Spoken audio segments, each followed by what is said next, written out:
Okay, question 6a. Now actually 6a starts on the next page, but you want to have read through this first page anyway beforehand. So we simply got a variable resistor connected in series across a cell. And again we've got our ammeter and our voltmeter also in to measure our resistance across them. So we're looking at a few things here. We've got our resistance against power graph, and again we're told the power that's being dissipated, so being lost in the resistor, and the power being dissipated in the cell. Okay, so now I'm using those, I'm thinking that I probably will need to take some values from this graph at a later stage.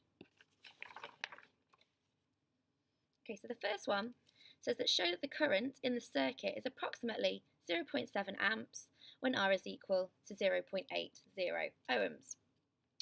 So again, I know that I've had that power graph earlier and I had my resistance, and I'm asking to find a current, so I'm probably going to need to use P is equal to I squared R.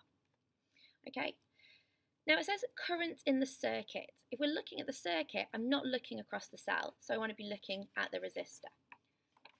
So all I need to do is go back to my graph here, and I want to look at the power being dissipated in the resistor.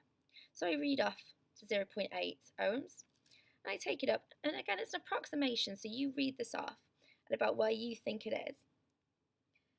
And I take that to be about 0.36 watts. Okay, so we just simply plug in what we know. So I've got 0.36 watts is equal to I squared multiplied by 0.80